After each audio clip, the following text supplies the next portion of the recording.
Hello guys, how's it going? My name is Darren, and in today's video I want to give you guys a more comprehensive Outlaw Rogue PVE guide for 725. But after recording this guide so many times, I decided to make a way shorter version of it with still as much information as you need to get you guys started playing Outlaw for PVE. Now in the current rate tier for TOS, Outlaw isn't the top DPS, but it's not at the bottom either. In Nighthold it was a lot more prevalent because you had fights where you would go from single target to AoE to cleave to AoE to single target. So Outlaw is really versatile while dealing with many varieties of mobs, but if it's just single target, just cleave, just AoE, the only one that it really matters is in the AoE section of the fight. Single target is not the top, but it's still decent at, and the cleaves is also pretty decent, but where Subtlety and Assassination do specialize more as a niche specializations in those fields. Still, regardless, Outlaw is still viable and probably one of the better specializations for Mythic Plus and a reliable burst spec when it comes to TOS raid fights. And there are some parts of the raid where you have phases where you have a lot of bursts coming at you, like for example the maiden fight, so you can deal a little bit more damage, and during those burst phases is where Outlaw really shines. Now without further ado, let's actually just get into the guide and talk about Outlaw. How do you gear? What are the best stats? From playing Outlaw, I found versatility to be the best stat, since most of your damage will come from let me show you one of my train dummy recounts. They'll drop off eventually. Run through is most of your damage, then saber slash, then between the eyes, pistol shot. So the one stat that buffs all these is versatility.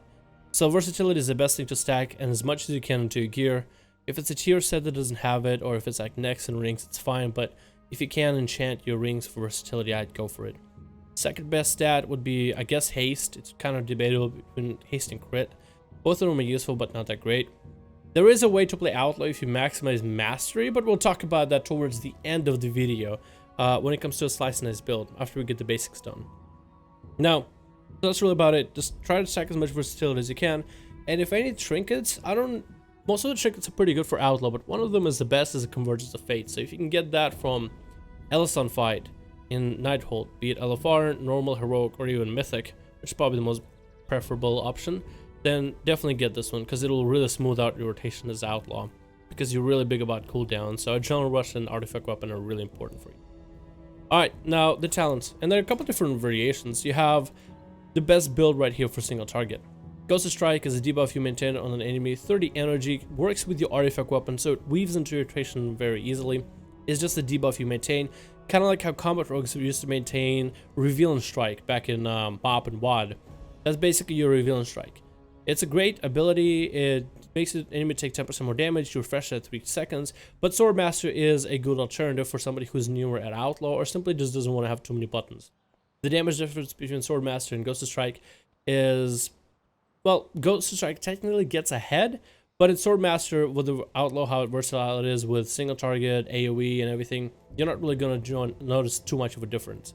So for somebody less experienced, Swordmaster would probably be the better option. Somebody more experienced, Ghost of Strike. Level 30, we have Grappling Hook and Acrobatic Strikes. Grappling Hook is actually pretty good in TOS, because there's a lot of fights where there's mobility, where you need to get in and out of situations very quickly. The Grappling Hook actually helps Outlaw a ton, because it basically lets you zoom around the battlefield. Acrobatic Strikes is also pretty good. It gives you a little bit more room to play with when it comes to gaining reach on an enemy. It was really useful in the first raid, the Emerald Nightmare. In the first fight, where you have to spread away, and as a melee, you kind of get clumped up together. As an Outlaw, you can kind of stay on the outside of everybody else and not really stand next to other melee, so you don't really get hit by that AoE that comes in. And Acrobatic Strikes also adds into Blade Flurry, making Blade Flurry cleave a lot larger variety of mobs, so it's great for Mythic Plus. So this one is more or less preference for you. I would say Acrobatic Strikes definitely for Mythic Plus. Grappling Hook or Acrobatic Strikes for raiding. Level 45, the only option that's viable for damage is Deeper Stratagem. You have to go Deeper Stratagem. Vigor and Anticipation are DPS loss. Level 60, it doesn't really matter what you go here. I usually go Cheat Death for PvE. In PvP, I usually go Elusiveness, and I kind of started using that in PvE as well. I'm not really sure if it makes a difference. Level 75 is basically like Mythic Plus and how to deal with that. I think Dirty Tricks is the best one. With Prayer in the Week, you have to use Vanish to Cheap Shot, and if you have specific legendaries that Vanish, you don't want to use it for Cheap Shot, you want to use Vanish for damage. But Dirty Tricks gives you free Gouge, Blind, Cheap Shot, and Sap, no energy.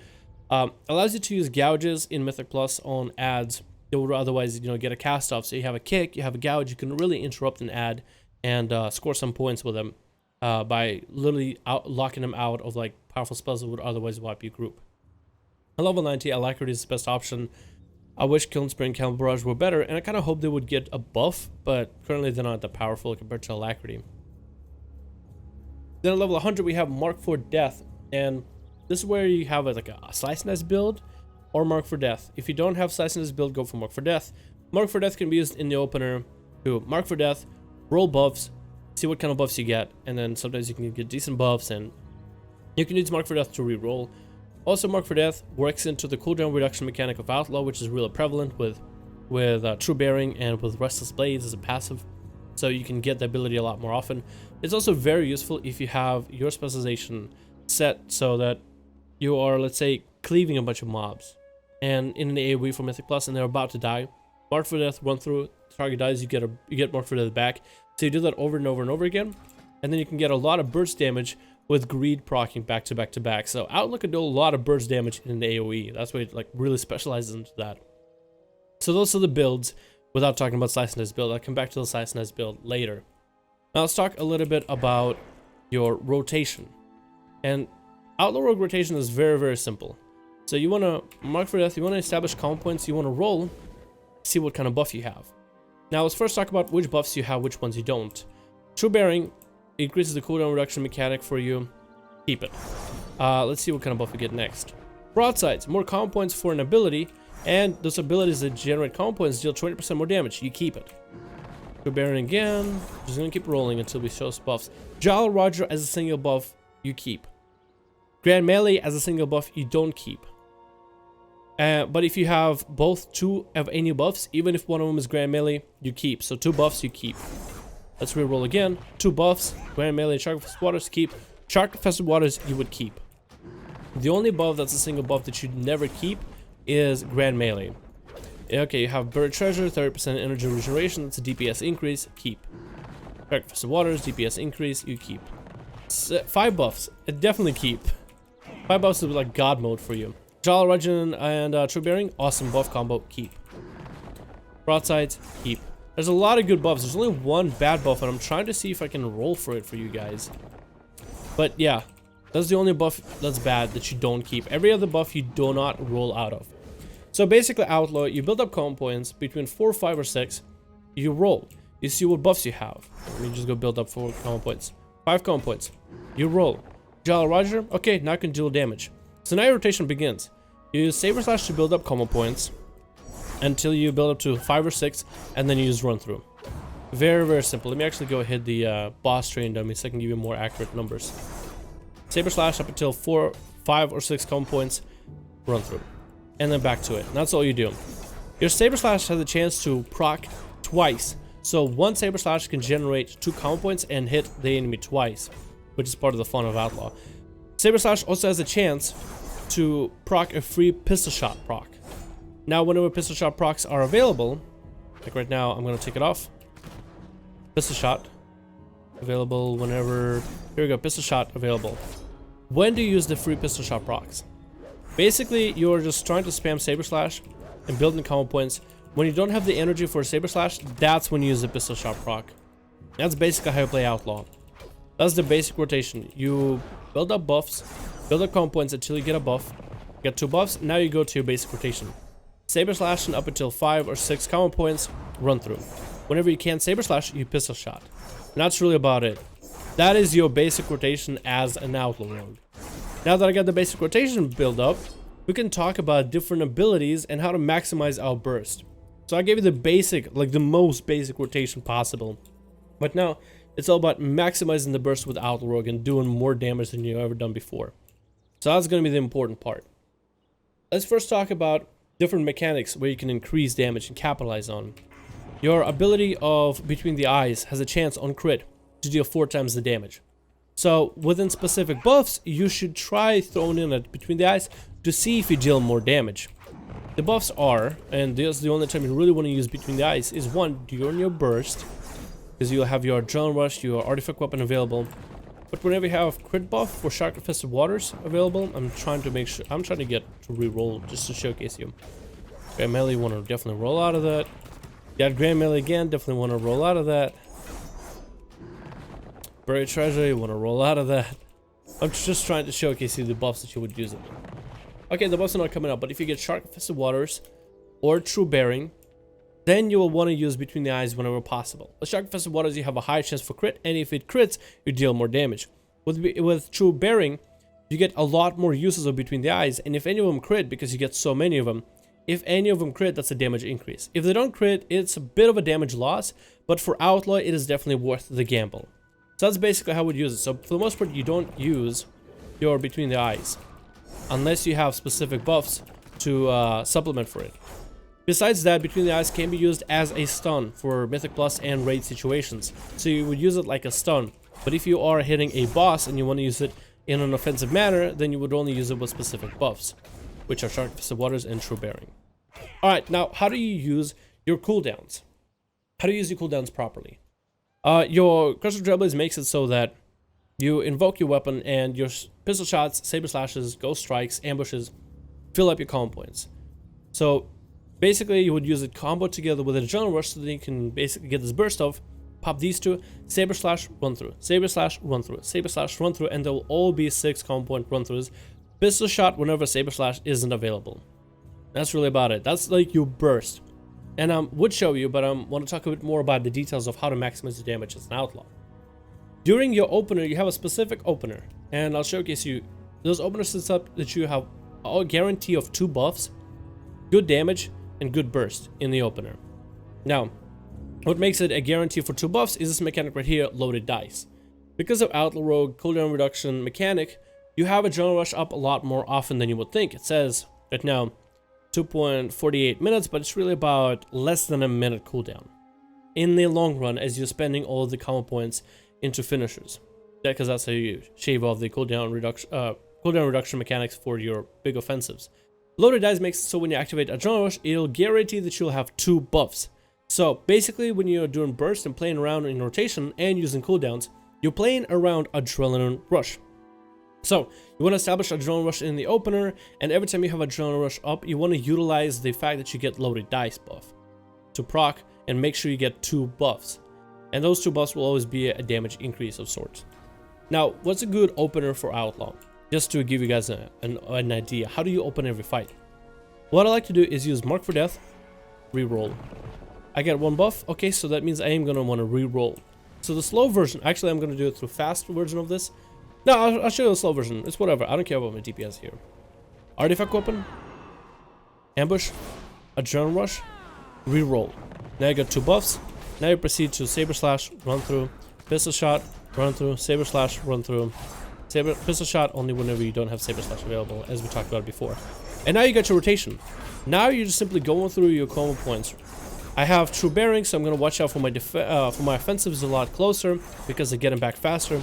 I'm a Blood Elf, so if I'm low on energy, I use my Racial to get my energy back a little bit. Okay, Adrenaline Rush is back up. I use it, but I'm not going to re-roll. I'm actually going to let this Loaded Dice buff sit there for a little bit because I still have 2 buffs and I can get a lot of cooldown reduction mechanic happening.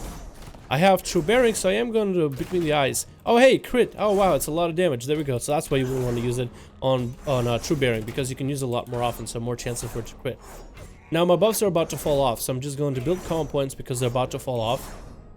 I'm going to get 5 or 6, reroll, guaranteed 2 buffs.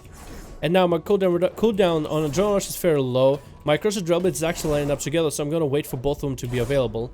I got crit buffs, so Mark for Death, Between the Eyes, didn't crit, so it's okay.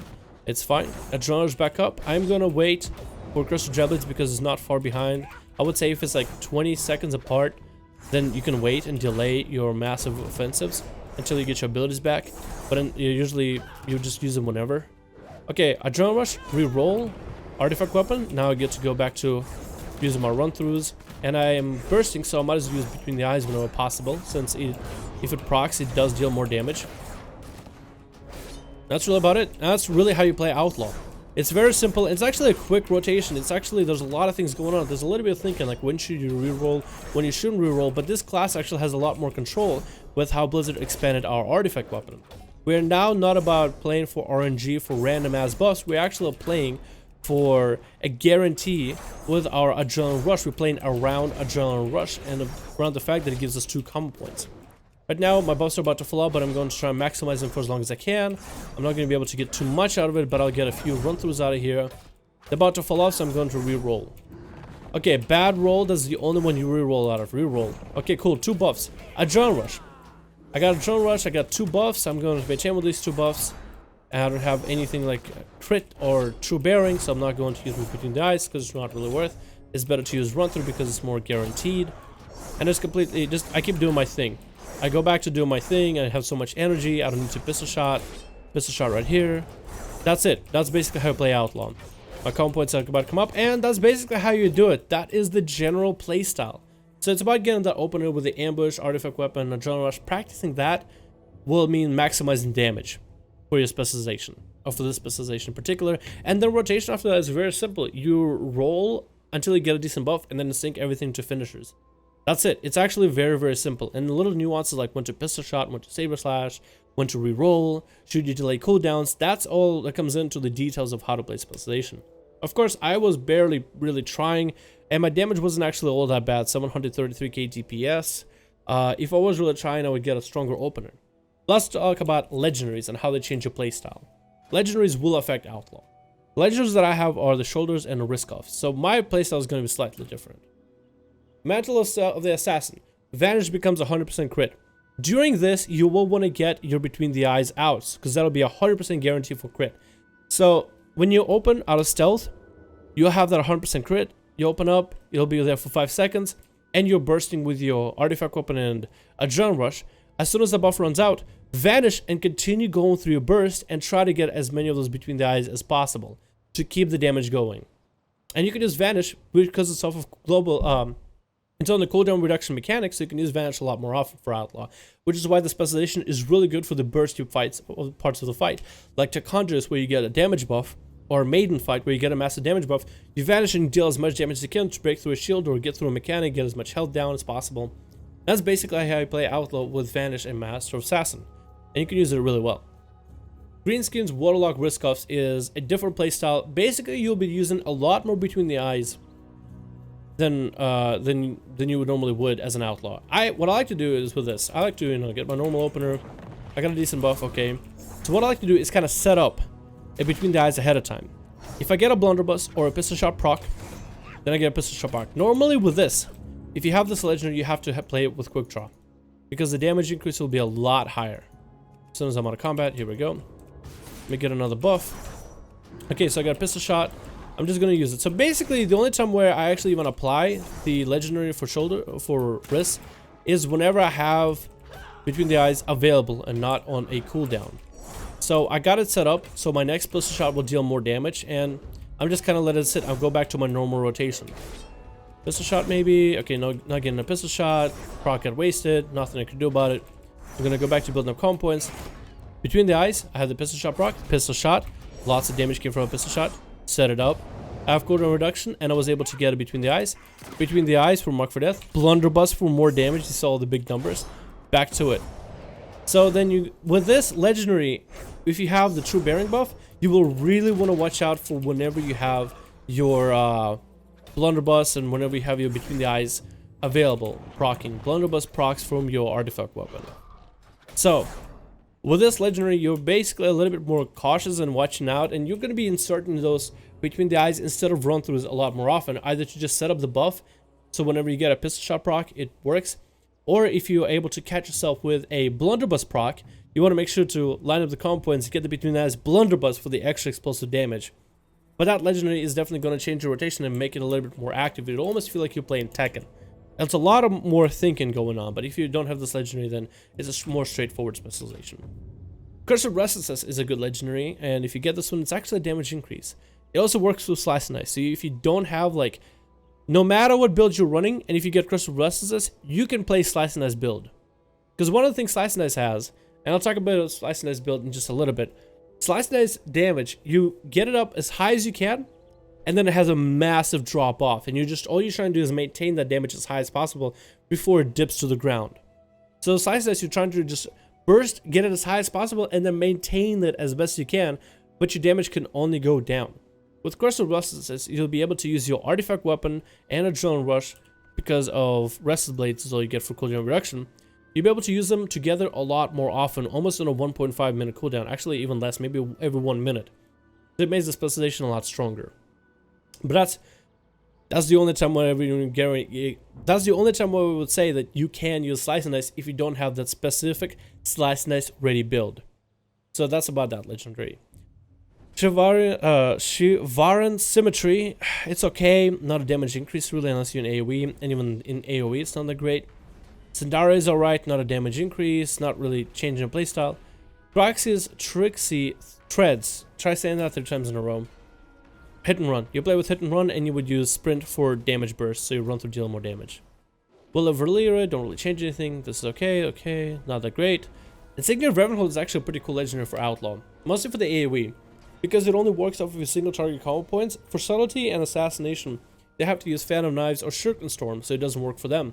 But for Outlaw, because all you do for AoE is turn on Blade Flurry and do your single target rotation, which is basically how AoE is Outlaw, by the way. You just turn on Blade Flurry and single target rotation. Insignia of Ravenhold helps you deal more damage in the cone of attack, so as long as you have a bunch of enemies bunched up and you face in their cone, and you're kind of as close as you can to be, so you can get as much of a large audience around the enemy as best you can, then you'll get the most benefit out of that legendary. It's also a good single target legendary as well, if you don't have any other ones. And Killjade's Burning Witch is kind of a bad legendary for rogues, at least Outlaw. So that's really about it. There's also your different playstyles. Now, for Slice and Dice build, this is where it's going to get really interesting. If you want to play successfully Slice and Dice build, you're going to need some trinkets or rings to really make it work. First of all, the best way to reach Slice and Dice build is to set your loot specialization as Assassination or Subtlety, so you get a lot more mastery in your gear. You're not going to be gearing for versatility, you're going to be gearing for mastery.